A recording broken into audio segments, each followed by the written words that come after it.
Assalamualaikum warahmatullahi wabarakatuh. Alhamdulillah wa syukrulillah wa salatullahi wa salamuhu ala rasulillah wa ala alihi wa ashabihi wa mawalah. Allahumma ya Rabbana thabbit qulubana ala dinik, ahyina ya Rabbana ala tibai sunnati habibika sayyidina Muhammad, wa midna ya Rabbana ala millatihi wa khsurna yawmal qiyamati ma'a zumratihi, warzuqna ya Rabbana taubata qabla al-maut wa syahadata inda al-maut wal jannata ba'da al-maut. Amma ba'du.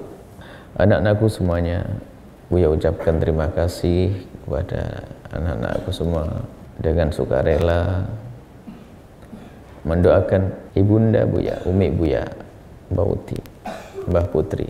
Semoga dengan kita mendoakan beliau, Allah mengampuni beliau, memberikan kasih sayang kepada beliau, mengangkat derajat beliau. Dan semoga dengan doa-doa yang kita baca, panjatan-panjatan doa yang kita baca ini menjadi sebab kebaikan kita. Adanya pondok ini perjuangan beliau yang pertama dan utama. Sebelum setelah itu disusul orang-orang hebat, orang-orang baik yang berjuang di tempat ini. Beliau dengan Mbah Kakung dipilih oleh Allah untuk menjadi orang yang pertama kali merintis pesantren ini. Dari rezeki yang beliau miliki dipindah ke tempat ini. Ini perjuangan beliau. Kemudian setelah itu karena niat beliau yang baik, datang setelah itu orang-orang soleh, orang-orang baik yang berjuang di tempat ini, membeli tanah sebelahnya, di tanah sebelahnya, terus pembangunan di atasnya, subhanallah. Dan alhamdulillah sampai hari ini kalian saksikan ini buah daripada perjuangan yang dirintis oleh Mbah Putri. Beliau hanya minta tempat ini di paling depan untuk diwakafkan untuk kubur beliau. Dan kami senang dengan itu semuanya, agar kita ingat bahwasanya hendaknya semua manusia punya perjuangan seperti beliau. Kalau kita mati, apa yang kita tinggalkan? Kalau kita tidak punya perjuangan, kita akan sedih dan menyesal di saat berada di alam barzah. Jadi kalau kalian tahu bahwa Mbah Putri ini, Buya adalah anak laki satu-satunya bontot. Jadi Buya itu jauh dengan kakak-kakak Buya. Sehingga Buya itu di rumah itu yang mendidik Buya ya ibunda tercinta Mbah Putri, Mbah Kakung, dua kakak Buya. Bayangkan Buya anak laki satu-satunya, anak paling bontot. Tapi Umi Mbah Putri ini memang punya semangat tinggi untuk menyekolahkan, untuk memondokkan putra beliau. Di rumah dipajang fotonya Abuya Said Muhammad Al-Maliki dengan harapan Buya bisa belajar kepada beliau. Dan sudah disambungkan dengan beliau, sudah didaftarkan ke pesantrennya Abuya Said Muhammad Al-Maliki Mekah. Akan tapi karena nunggu kuota, nunggu pergantian pelajar, kita belum sempat berangkat. Akhirnya Buya diizinkan untuk tidak di sana, ke tempat lain. Jadi kita dapat izin juga. Ini petunjuk dari guru mulia, Buya berangkat ke Hadramut, petunjuk dari guru mulia Abuya Al-Habib Hasan bin Ahmad Baharun, yang merupakan juga dapat petunjuk dari Abuya Said Muhammad Al-Maliki waktu itu. Kemudian belajarlah Buya di Yaman. Sebelum berangkat masih ingat remang-remang kalimat yang pernah Ummi atau Mbah Putri sampaikan. Kamu belajar yang benar. Kemudian menukil kisahnya ibunda Imam Syafi'i waktu Imam Syafi'i berangkat ke Madinah. Imam Syafi'i itu tinggal di Mekah dengan ibundanya. Kemudian setelah menuntut ilmu di Mekah sudah cukup, maka harus hijrah, mondok.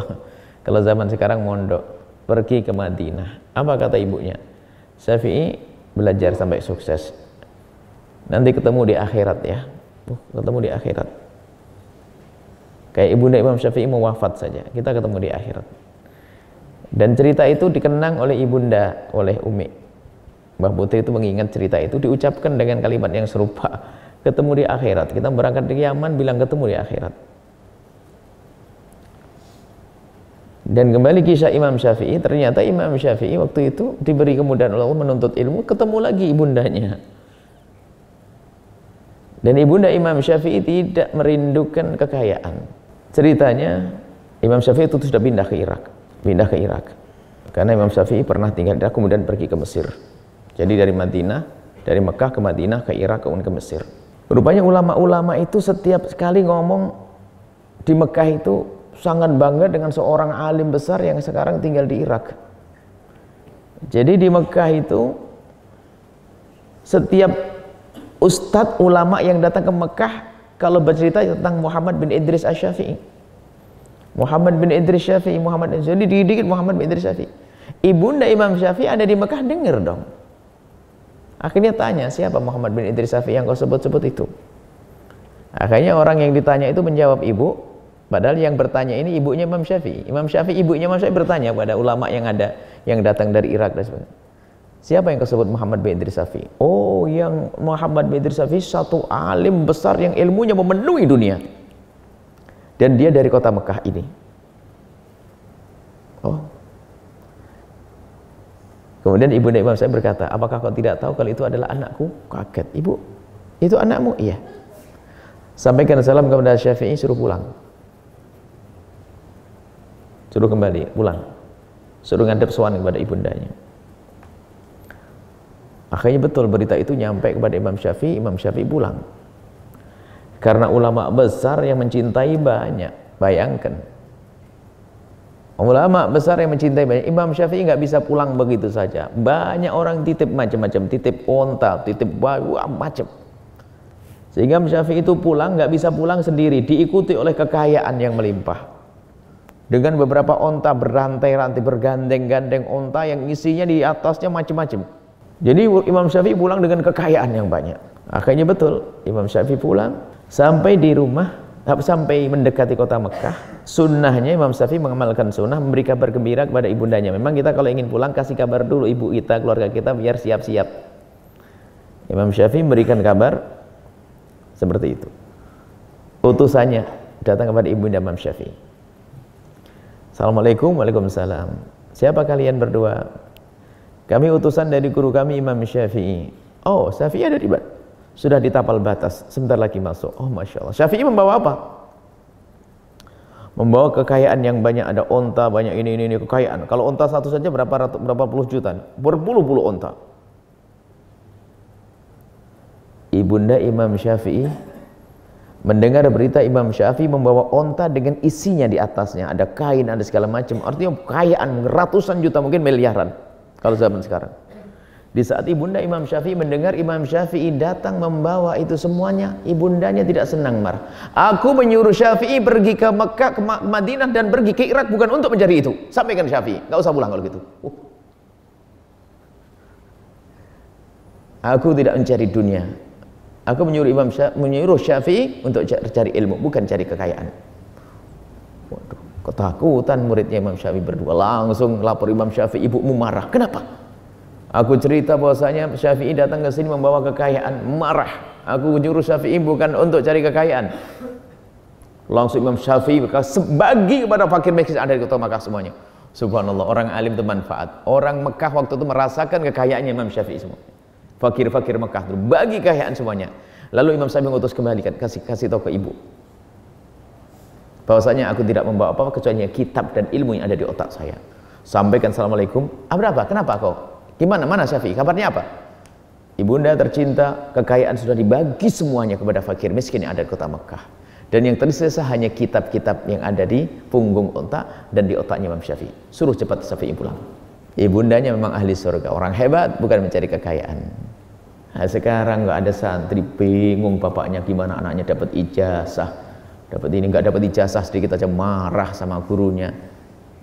Kalian ini Imam Syafi'i pulang membawa kekayaan sama ibunya ditolak. Sebab yang dicari adalah ilmu.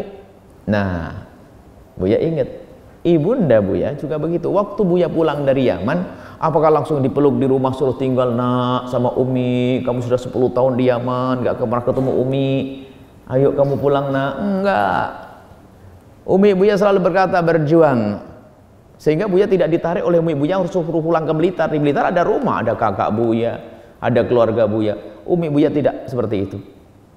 Tidak memanjakan dengan cara yang salah, berjuang. Akhirnya Buya minta izin kepada guru. Dan Buya juga tidak ikut keluarga Umi yang ada di Pontianak. Padahal di sana juga ada pondok pesantren, tidak. Atau Umi Buya berjuang. Akhirnya dibekali oleh Umi, kita dibekali sesuatu untuk mulai berjuang. Waktu itu mencoba di Bogor, 4 bulan di Bogor. Setelah 4 bulan di Bogor, kemudian di Cirebon, pindah ke Cirebon. Dan itu pun petunjuk dari Habib Abdullah bin Muhammad Bahrun. Beliau mengatakan, mulailah dakwahmu jangan di Jakarta, tapi jangan jauh dari Jakarta. Jangan di Jakarta, tapi jangan jauh dari Jakarta. Makanya waktu itu kita pilih Bogor. Kita masuk satu kampung yang sangat baik sekali, yaitu di kampung nama waktu itu Kabandungan kalau tidak salah namanya, kampung Kabandungan. Di sana tuh kami Buya ngontrak rumah di situ. Begitu akrabnya dengan keluarga, sehingga begitu akrab dan dekatnya sampai kita tidak bisa kemana-mana, sehingga setiap hari harus berurusan baik atau memenuhi undangan-undangan perkampungan itu. Akhirnya kita pindah ke Cirebon, mulai ngerintis Cirebon. Waktu itu setahun, 2 tahun ada ngontrak-ngontrak seperti itu sampai beli tanah ini. Nah, ini saya kembali kepada Mbah Putri. Semangatnya seperti itu. Tidak pernah minta uang kepada Buya sampai hari ini, tidak pernah. Yang diinginkan pokoknya berjuang, bukan dipeluk-peluk begitu, tapi berjuang. Akhirnya saat ini lihat, buahnya beliau petik saat ini. Ini kalian ada di sini itu buahnya dari beliau. Karena beliau mendorong Buya untuk berjuang, mengajar, belajar, ngajar, dakwah, buat pesantren. Datang orang-orang baik, lihat, orang-orang para sesepuh-sesepuh yang berjuang itu semuanya. Itu berkat doa Mbah Putri semuanya. Itu berjuang di sini, pahala sesepuh itu ngalir ke ibunda tercinta juga. Pahalamu juga ngalir. Ini beruntung beliau. Coba kalau Buya dipeluk di rumahnya sana. Dan Buya tidak banyak ketemu dengan ibunda. Cuma Buya kangen, rindu. Buya masuk Cirebon sebulan, bukan sebulan lagi, 2 bulan sekali pulang. Baru setelah 5 tahun atau 6 tahun Buya mulai dakwah. Setelah 6 tahun, kalau setelah di bulan 6 tahun mungkin sudah hampir 7 tahun, 6 tahun, 7 tahun di Cirebon baru mulai dakwah di Blitar, kampung halaman Buya. Sampai hari ini sudah ada pondoknya di sana. Ya, ini artinya apa? Anak-anakku semuanya, khususnya yang putri yang solehah, kamu semuanya, lihat, itulah pendidik yang sesungguhnya. Buya anggap ibunda tercinta pendidik yang sesungguhnya. Jadi kasih sayangnya dibentuk, dihadirkan dalam cara yang benar. Ada sebagian orang kasih sayang salah, termasuk diantaranya sayang yang salah itu melanggar ini. Ngajari anaknya melanggar. Kalau Umi nggak boleh melanggar pondok, paling marah. Buya itu pulang pernah, ya namanya santri kan siapa sih yang nggak pernah melanggar. Buya punya guru Habib Hasan Bahrun itu indah. Suatu ketika pernah Habib Hasan, termasuk cerita unik yang menyenangkan dari Habib Hasan Bahrun itu begini. Siapa santri yang belum pernah dipukul? Nggak pernah melanggar? Ada berapa santri? Saya. Sini maju. Ambil rotan. Harus ngerasain dipukul. Yang nggak pernah melanggar dipukul. Indah itu. Nah, Buya termasuk yang pernah melanggar, bukan yang tidak pernah melanggar. Tangan dipukul. Pulang pas sebelum liburan kita dipukul. Cuman di rotan dipukul rotan. Sebelum pulang, Buya pakai baju panjang terus, takut ketahuan Umi. Suatu ketika lupa kebuka begini. Loh, kenapa tanganmu? Ketawa Umi. Dipukul ya, melanggar rotan. Bagus. Yang dipukul setanmu. Nah gitu. Enggak suruh, wah kenapa kamu digitukan, diseksa, sengsara. Umi enggak begitu. Orang zaman sekarang di anaknya ditakjir itu pukul, hitam tangan Buya. Tapi Umi Buya langsung tersenyum. Nah itu bagus, setanmu yang diusir. Enggak pernah protes, enggak pernah ribut, padahal angan sayangan. Kalau orang zaman sekarang kan ngomong, aku saja tidak pernah mukul kayak gitu, pondok apa itu pukul gitu. Sudah itu anaknya bohong lagi kadang-kadang. Ayo, Umi tidak, kelihatan langsung senyum ketawa, kirain membela. Enggak, malah bagus, itu setanmu yang dipukul. Dan begitulah ibunda tercinta. Ini adalah sekelumit kisah beliau, dan kalau ingat beliau Masya Allah, dan Buya dididik oleh beliau dan abah-abah kakung yang Masya Allah. Semuanya sayang dengan Buya dan enak. Makanya jadilah kamu kalau kelak meninggal dunia itu yang punya peninggalan seperti beliau. Ini luar biasa. Sekarang mana pondok, berapa banyak pondok Al-Bahjah, yuk. Semuanya nyambung, connect dengan yang ada di sini. Pejuang-pejuang dimanapun nyambung. Yang namanya televisi semuanya nyambung kepada beliau. Makanya jangan sampai kalian ragu-ragu nak ya untuk terjun di dunia ini nak. Dan beliau bukan seorang yang alimah punya ilmu banyak, tapi beliau adalah seorang wanita solehah yang di belakang anak-anak putriku semuanya pendidik yang sesungguhnya adalah pendidik yang dekat kepada Allah Subhanahu wa taala. Sering mengadu kepada Allah di tengah malam. Kalau Mbah Putri itu yang nemeni pasti tahu bagaimana jam berapa beliau bangun malam. Jam 3, setengah 3 sampai pagi baca Al-Qur'annya, nggak pernah berhenti. Terus begitu kegiatan beliau. Itu sudah dari dulu. Justru kunci yang luar biasa bagi seorang ibu adalah itu banyak ibadah, mengadu kepada Allah. Ya. Yang di belakang solehah-solehah semuanya itu, dan jadilah kalian pendidik-pendidik yang hebat. Ngadu kepada Allah setiap malam. Setiap mau berangkat sekolah, Buya dipegang kepala Buya sama Umi. Setiap mau berangkat ke sekolah. Anak zaman sekarang salamannya aja enggak ada. Lari dari ibunya, Pak. Kayak mana? Umi enggak, selalu pegang kepalanya. Didoain. Itu ibunda tercinta. Maka kalian jangan ragu, anak-anakku semuanya, untuk menempuh jalan kemuliaan ini. Didoakan di Mbah Putri, dan juga sekarang ada masih Akung, semoga panjang umur ya. Kakak-kakak Buya dan juga semua ponakan-ponakan Buya ya. Semuanya dan juga para sesepuh-sesepuh yang berjuang di sini, Masya Allah nak. Nggak rugi deh. Nggak rugi kalau orang berjuang di tempat yang mulia ini, dan itu akan berkembang pondok. Insya Allah yang mentaksis adalah beliau sangat solehah, artinya dengan ketulusan di hatinya akan berkembang pondok ini insya Allah. Bahkan setelah beliau pergi bukan mundur, bukan redup, tambah menyala. Al-bahjahnya tambah bersinar. Insya Allah dengan ketulusan beliau. Ini mungkin nak ya yang bisa Buya sampaikan. Suatu ketika kita akan cerita panjang ini, karena tadi kalian sudah membaca Al-Quran satu juz, Masya Allah ya. Nah, kemudian ada baca doa, ditahlil segala macam, Masya Allah. Nah, Buya ucapkan terima kasih ya. Buya tidak bisa membalas apa-apa, Buya hanya bisa mohon kepada Allah, semoga Allah mengangkat kalian menjadi ulama-ulama Rasulullah, pendidik yang sesungguhnya. Dan alhamdulillah ya, di sini waktu Buya merintis pondok itu nak, masih ingat, saya ingat sambung lagi. Kalian nanti harus ada yang bersama kalian, tidak cukup orang tuamu harus mendukung. Ya. Orang tua harus mendukung. Kemudian siapa lagi? Saudaramu mendukung, kakak-kakak Buya mendukung semuanya. Dalam dakwah ini, semuanya mendukung.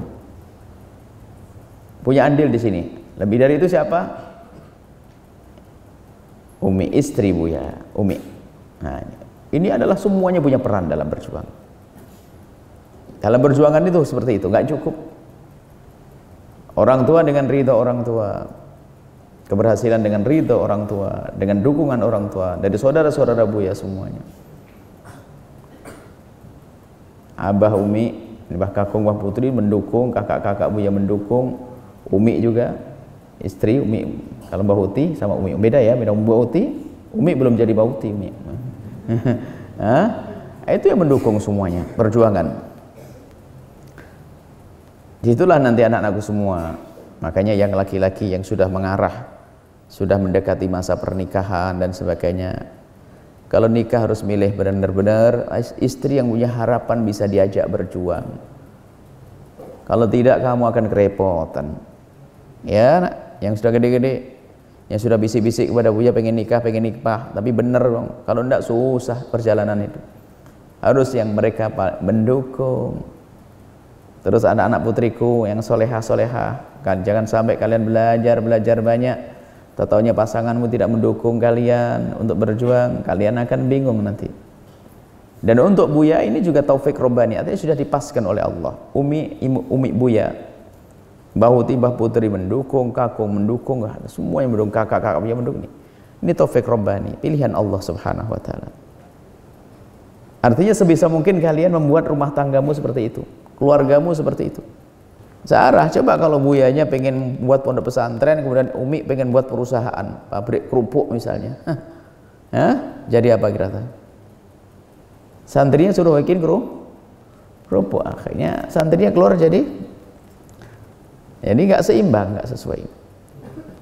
Akan tapi seimbang ke sunnah. Kemudian setelah itu nak, kalian sudah tugas kalian terjun di dunia ilmu ini yang serius karena Allah. Nanti Allah akan kirim, lihat, orang-orang yang akan menyertai kalian. Lihat sekarang yang bersama Buya siapa, coba kalian lihat. Bermacam-macam orang, sesepuh-sesepuh itu bermacam-macam profesi mereka, usaha-usaha mereka. Lihat, ini mendukung-mendukung yang Allah kirim juga, orang-orang yang ikhlas, orang-orang baik ya. Orang-orang tulus, orang-orang ikhlas, Masya Allah, yang bersama Buya ini. Nah, mereka tuh seiring dengan kita. Biarpun mereka seorang pengusaha datang ke tempat ini tidak ingin membawa kita untuk jadi usaha, mereka berjuang di sini. Sefaham, seide. Makanya hati-hati dalam masa depan. Enggak cukup kalian belajar, belum cukup kalian belajar. Belajar itu kami hanya mengambil ilmu. Jadi masih banyak yang harus kalian lewati. Pertama, kalian menuntut ilmu, mengambil ilmu dengan cara yang benar, rezeki halal dan seterusnya. Setelah itu belajar menyampaikan ilmu. Kemudian setelah itu apa? Mencari pasangan yang benar, agar semakin mudah dalam berjuang dan seterusnya. Terus seperti itu. Jadi jangan setelah dapat ilmu semuanya sendiri, nggak bisa nak, nggak bisa sukses itu semuanya. Ya nak ya, insya Allah salam takdim pada orang tuamu semuanya. Ingat nasihat-nasihat Buya, kalian harus semakin dekat kepada orang tua. Kalian sering mengucapkan terima kasih pada orang. 5 hal ya yang terakhir. Pada orang tua, mengucapkan apa? Terima kasih. Mohon maaf. Minta doa, rezeki yang halal. Ini kalau selalu kalian suarakan ke telinga ibundamu, yang mula-mula keras hati jadi lembut hati. Akhirnya kompak dukung kalian sukses. Enak ya? Baik, ini saja nak. Terima kasih atas semuanya. Kalian capek, harus tersita waktumu untuk doain Mbak Putri ya. Tapi insya Allah ini kembali kepada kalian dengan segala kebaikannya ya. Syukran, terima kasih. Ditunggu asyaknya. Asyak enggak kira-kira? Enggak usah ya? Langsung tidur. Semoga Allah menjadikan kalian ulama Rasulullah semuanya, diberi ketulusan. Dan semoga Allah menjadikan kita hamba yang saling mencintai karena Allah. Buya mencintai kalian, kalian mencintai Buya, kalian mencintai kawan-kawan karena Allah. Saling mencintai karena Allah, indah dengan cinta. Indah dengan cinta. Orang tua kalian dimudahkan segala urusannya, lapang rezeki, lapang hati. Para sesepuh yang berjuang di sini jaga oleh Allah, lapang hati, lapang rezeki, dan semua kelak mereka juga husnul khotimah. Dan kalian semuanya kelak setelah panjang umur husnul khotimah. Allah mengampuni dosa kita, dosa semuanya. Dan semoga dan mohon kalian maafkan Mbak Putri ya semuanya. Mbak Putri dimaafkan, tak kesalahan dimaafkan. Dan semoga kelak kita bisa menyusul beliau-beliau dengan husnul khotimah. Mati dalam keadaan iman. Dan kita menjadi ahli la ilaha illallah. Al-Fatihah.